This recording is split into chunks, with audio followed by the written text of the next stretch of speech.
인체에 담겨진 하나님 묵상 강의로 고고고!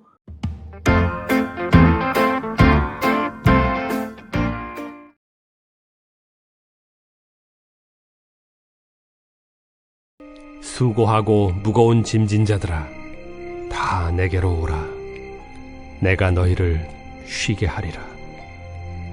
나는 마음이 온유하고 겸손하니 나의 멍에를 메고 내게 배우라.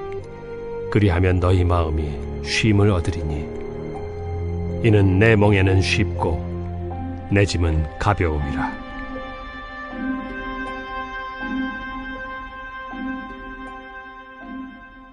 안녕하세요. 생생성경공부 시즌2 기나긴 방학을 마치고 다시 만나 뵙게 되어서 진심으로 반갑습니다. 부족하지만 하반기에도 의미 있는 내용을 나누기 위해서 제가 많이 공부해서 우리 성도님들께 나누어 드리도록 하겠습니다. 그럼 구독과 좋아요 부탁드립니다. 한국에는 북한에서 넘어온 동포들이 많이 있죠. 그들이 북한을 탈출한 이유를 들어보면 한결같이 하는 대답이 있습니다. 그것은 바로 자유를 위해서 오게 되었다고 말합니다. 가난하고 배가 고픈 것은 다 참을 수 있는데 자유롭지 못한 삶은 도저히 참을 수가 없어서 한국으로 넘어온다는 것입니다. 이처럼 우리 모든 생명들은 자유를 갈망합니다. 우리의 가둔 침팬지에게 알파벳을 가르친 후에 하고 싶은 말을 쓰게 했더니 그 말을 못하는 이 침팬지가 이러한 글씨를 썼다고 해요. 나를 여기에서 나가게 해달라 라는 글씨를 썼다고 합니다. 이 모든 존재는 자유 아니면 죽음을 달라는 이런 구호처럼 우리 모두는 자유를 생명처럼 여깁니다. 따라서 자유로운 삶을 살지 못한다는 것은 죽은 삶이나 마찬가지라는 것입니다. 흔히 인간들이 추구하는 자유는 아무에게도 구속받지 않고 내가 하고 싶은 대로 나의 마음대로 살아가는 삶을 자유라고 생각하면서 그것을 갈망합니다. 그러나 예수님은 우리에게 전혀 다른 차원의 자유를 말씀하십니다. 수고하고 무거운 짐진 자들인 우리에게 어떤 자유를 주시는가 하면 나의 멍에를 메고 나에게 배우라 라는 말씀이죠. 우리에게 자유가 아닌 멍에를 얹어 주시겠다고 말씀합니다. 그러면 이 멍에는 정말 우리를 속박하기 위한 것일까요? 아닙니다. 예수님께서 말씀하시는 이 멍에는 구속 안에서의 자유인 것입니다. 사실 인간이란 존재는 구속받아야 하는 존재입니다. 우리 아기가 태어날 때를 생각해 보시면 아기가 태어남으로 인해서 모두가 기쁘고 환호를 하면서 있는데 그 가운데 유일하게 슬픈 사람은 누구예요? 아기 자신입니다. 아기가 그러면 태어나면서 왜 울까요? 숨을 쉬기 위한 것도 있지만 사실은 불안하기 때문입니다. 이 태어나는 진료실의 환경도 전혀 아기가 안락함을 누릴 수 있는 환경이 아니고 또 환한 조명빛 아래 낯선 환경의 아기는 불안해질 수밖에 없는 겁니다. 그래서 아기는 엄마의 자궁 안에서 자유를 느끼는 겁니다. 마치 우주를 자유롭게 유영하듯이 아기는 엄마의 양수 속에서 자유를 만끽했습니다. 엄마의 뱃속이라고 하는 그 한정된 구속이 아기에게는 자유의 삶이었던 겁니다. 이것은 인간의 자유가 한계와 틀 밖에 있는 것이 아니라 구속 안에 있다는 것을 말해주고 있는 겁니다. 우리가 오늘 함께 읽었던 말씀을 보시면 예수님께서는 어떤 사람들을 초청하고 계십니까? 수고하고 무거운 짐진 자. 여기에서 수고하고 무거운 짐진 자라는 이 짐을 졌다는 말은 하나님의 의에 도달하려고 또 자신의 힘으로 구원을 얻기 위해서 자기의 의를 통해 하나님을 만족시키려고 애쓰고 노력하는 수고를 의미합니다. 우리는 살아가면서 나 자신의 능력으로 무언가를 헤쳐나가려고 합니다. 나를 또 나의 가족을, 또 나의 신앙을 지키기 위해서 나름대로 수고하며 살아갑니다. 그런데 그 수고는 결국 우리에게 무거운 짐이 되고 맙니다. 그런 우리에게 예수님께서는 다 내게로 오라, 내가 너희를 쉬게 하리라 라고 말씀하는 겁니다. 예수님에게로 오라는 것은 결국 울타리 안으로 들어오라는 것입니다. 양들이 가장 안전할 때는 울타리 안에서 뛰어놀 때입니다. 만일 울타리가 없다면 이리와 같은 맹수에게 잡아먹히고 말 것입니다. 마찬가지로 우리가 예수님께로 나아가는 것은 결국 울타리 안으로 들어가는 것과 같습니다.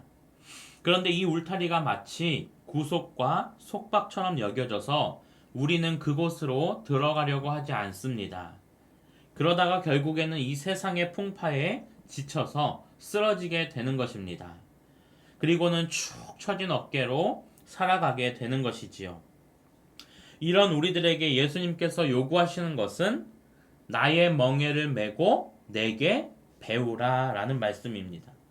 여기에서 멍에의 의미는 예수님과 어깨동무하자는 의미로 예수님과의 동행을 의미합니다. 우리가 어렸을 때를 생각해보면 어딘가를 걷다가 힘이 들면 아버지가 저를 업어주십니다. 그때의 기억에서 아버지의 등은 너무나도 넓었습니다. 안락했습니다. 편안했습니다. 그리고 아버지의 어깨는 든든하게 느껴졌습니다. 예수님께서는 우리의 어깨로 우리의 짐을 지라고 하시지 않습니다. 그것이 불행의 시작이요 속박된 인생의 길인 것입니다. 우리의 자유는 예수 그리스도의 어깨에 있습니다. 예수님이 내 짐을 지고 가시고 우리는 그 어깨에 기대는 인생이 될 때, 그렇게 구속된 어깨가 될 때 우리는 진정한 자유를 만끽할 수 있는 것입니다. 현대인들은 어깨가 많이 아픕니다. 어깨는 잘 치료가 되지 않는 부위 중에 하나입니다. 그래서 이 어깨로 수고하고 무거운 짐을 져 나르면서 우리는 자유와 행복을 추구하며 살아왔습니다.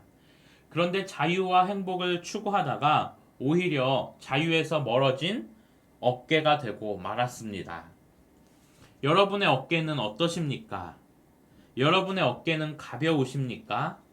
여러분의 어깨는 여전히 무거운 짐을 지고 계십니까? 그 무게는 우리의 어깨가 감당하지 못합니다. 한번 망가진 어깨는 회복하기가 힘듭니다. 그 모든 것을 감당할 수 있는 어깨는 오직 예수 그리스도의 어깨밖에 없습니다. 우리의 수고하고 무거운 짐을 예수님의 어깨에 내어 맡기는 삶을 살아가시기를 소망합니다.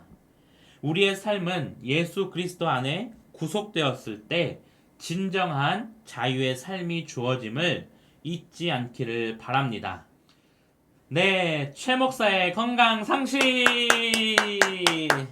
네, 반갑습니다. 우리가 어깨 하면 가장 많이 떠오르는 단어가 무엇입니까? 바로 오십견. 여러분, 그런데 오십견이라는 이 단어는 병명이 아니라는 사실을 알고 계세요? 대부분 우리가 어깨가 아프면 오십견이라고 하면서 자가 진단을 해버려서 치료 시기를 놓치는 경우가 많습니다. 그런데 실제로 오십견은 병명이 아니고 50대에 생길 수 있는 수많은 질환들을 일컫는 단어입니다. 그래서 우리가 어깨에 통증이 생겼다고 하면 나이가 들어서 오십견이 왔나 보다 하면서 그냥 넘어가시는 경우가 많은데, 그냥 넘어가시지 말고 정확하게 진단을 해서 그에 맞는 치료를 하시는 것이 좋습니다. 그래서 오늘은 어깨 통증에 도움이 되는 우리 스트레칭을 2가지 정도만 우리 배워서 함께 하면서 실습하는 것으로 좀 마무리를 하려고 합니다. 여러분, 우리 첫 번째로 이렇게 손바닥을 위로 하시고 팔꿈치는 이렇게 가볍게 붙여주신 다음에 이렇게 벌리는 운동이거든요. 이거를 10번 하도록 하겠습니다. 하나, 둘, 셋, 넷, 다섯, 여섯, 일곱, 여덟, 아홉, 열. 이번에는 손등이 하늘 위로 가게 해서 하나, 둘, 셋, 넷, 다섯, 여섯, 일곱, 여덟, 아홉, 열. 이렇게 해서 두 세트 정도를 해주시고 그 다음에는 양팔을 쭉 벌려서 수평을 맞추시고 돌려주는 겁니다. 하나, 둘, 셋, 넷, 다섯, 여섯, 일곱, 여덟, 아홉, 열. 반대로 하나, 둘, 셋, 넷, 다섯, 여섯, 일곱, 여덟, 아홉, 열. 이렇게 할 때 주의할 점은 이 팔이 이렇게 떨어지지 않도록 딱 이렇게 일직선이 되어서 하시는 것이 중요합니다. 네. 자, 이렇게만 해도 벌써 어깨 근육이 시원해짐을 느끼실 수 있을 겁니다. 우리 모두 어깨 관리 잘 하셔서 50대 이후에도 어깨 통증 없이 건강한 삶을 살아가시기를 제가 함께 기도하겠습니다. 그러면 우리 이제 마치도록 할 텐데 인사하면서 마치겠습니다. 다음에 만나요.